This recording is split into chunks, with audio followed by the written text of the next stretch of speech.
My heart was pounding. I could feel the sweat on my palms, and this little voice in my head was just screaming, "Don't say it. It's not safe." I was one sentence away from either destroying my most important relationship or taking it somewhere I never thought possible. And it all came down to a single, terrifying moment of vulnerability. We're all taught to build walls, right? To put on armor. We learn pretty early on that being vulnerable means being weak. Be strong. Be perfect. Be capable. But while that armor might protect you from a few emotional scrapes, it's also locking you out of the best parts of being alive. You think avoiding vulnerability keeps you safe, but what if I told you it's actually suffocating you? What if the very thing you use for protection is secretly keeping you stuck, lonely, and living a fraction of the life you were meant for? Today, we're going to tear down that fear.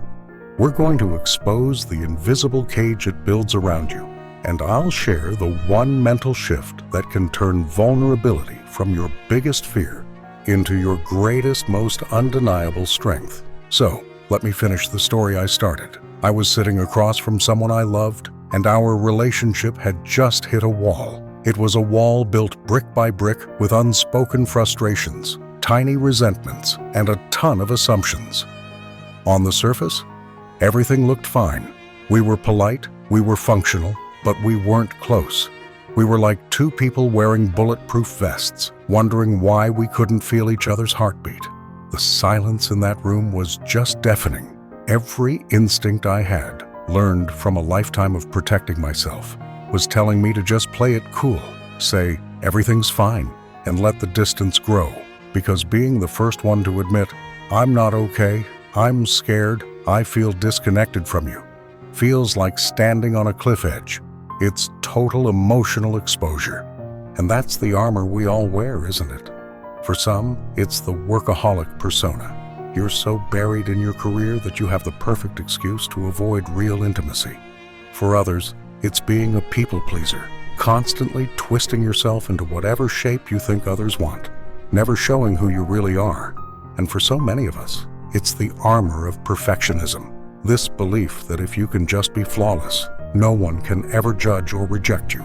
But here's the devastating truth. That armor doesn't just keep the bad stuff out. It keeps the good stuff out too. It blocks real connection. It stifles your growth, and it slowly, quietly kills your spirit. You build these walls to avoid getting hurt, but you just end up trapped and alone. This fear puts a hard ceiling on how deep your relationships can ever go, creating a life that feels safe but is profoundly empty. So how is this fear killing you? It's not a physical death. It's the death of your potential, the death of your joy, the death of the life you could be living. First, it absolutely destroys your relationships. You can't have intimacy without vulnerability. It's impossible. You can have surface-level friendships, connections based on shared hobbies or opinions, but you will never have that soul-bearing, "I see all of you, and I'm not going anywhere" kind of connection. When you refuse to be vulnerable, you don't give people the chance to truly know you. And even worse, you send a quiet message. "I don't trust you with the real me." Over time, that creates a canyon of emotional distance that feels incredibly lonely, even when you are in a room full of people. Second, it suffocates your personal growth. Real growth only happens at the edge of your comfort zone, and that edge is always a place of vulnerability. Think about it. Applying for that ambitious job, learning a new skill, admitting you were wrong, asking for help. Every single one is an act of vulnerability. They force you to accept uncertainty and risk. When you let fear drive, you stop taking those chances. You choose the familiar over the expansive. Your world, which should be constantly growing, starts to shrink until you're living in a tiny, safe box with no idea of the vast world you've locked yourself out of. And finally, it's a silent killer of your well-being. The energy it takes to keep up a facade, to constantly police your words and suppress what you really feel. It's exhausting. It creates this low-grade, chronic anxiety that just hums in the background of your life. It's the stress of pretending you're okay when you're not.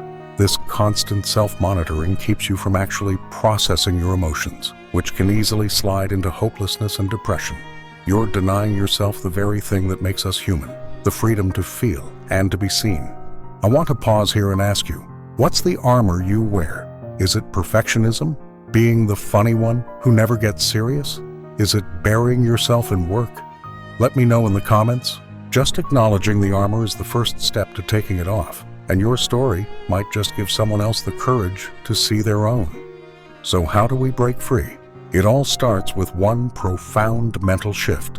Vulnerability is not weakness. It is our most accurate measure of courage. Read that again. Vulnerability is courage. It's the courage to show up and be seen when you have zero control over the outcome. This isn't about oversharing with everyone. It's about being real with the people who have earned the right to hear your story. It takes serious strength to admit you're struggling. It takes immense bravery to say, I need help, or I was wrong, or I love you first. When you make this mental shift, everything changes. The fear doesn't just vanish, but your relationship with it transforms. You stop seeing vulnerability as a danger to avoid and start seeing it as an act of courage to be practiced. And it is a practice. It's a muscle you can build. You don't start by sharing your deepest secrets with a stranger. You start small, in low-stakes situations. Here are 3 simple ways to start building your vulnerability muscle today. 1. Start with yourself. Before you can be real with others, you have to be honest with yourself. The best way to do this is with a pen and paper. Just write. Don't worry about grammar or how it sounds. Give yourself permission to feel your emotions without judging them. Instead of thinking, this is a bad situation, try writing, I feel scared, or I feel sad. This simple act of naming and accepting your own feelings is the foundation. It teaches you to be okay with your own inner world. 2. Practice asking for things. One of the thickest pieces of armor we wear is pretending we can do everything ourselves. A powerful, low-risk way to practice is to just ask for help. It can be tiny. Ask a coworker to look over an email. Ask a friend for their opinion on a problem you're mulling over. Ask for what you need in a relationship instead of expecting your partner to be a mind reader. Every time you ask for help, you're performing a small act of vulnerability. You're saying, I don't have all the answers, which is one of the most connecting human things you can do. 3. Practice sharing something real. Choose one person in your life you trust, someone who has shown you they can be empathetic, and share something real with them. It doesn't have to be a dark secret. Share a mistake you made at work. Talk about something you're worried about. Share a dream you have that feels a little silly or too ambitious. The point is to share your authentic experience, your feelings, not just the polished highlight reel.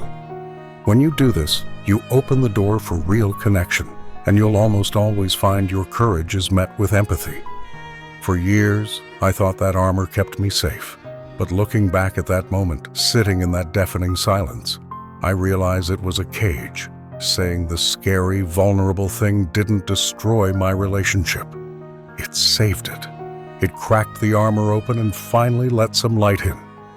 Embracing vulnerability is the key that unlocks everything you actually want. Deep connection, real growth, and a resilient, authentic you. It isn't about being weak. It's about being strong enough to be real in a world that tells you to be perfect. It's the birthplace of love, belonging, joy, and creativity. Your fear of vulnerability isn't protecting you. It's diminishing you. So I challenge you today to take one small step. Acknowledge your armor. Make that mental shift. Send that vulnerable text. Have that honest conversation. Because the risk of being seen for who you really are is nothing compared to the quiet tragedy of going through life completely unseen.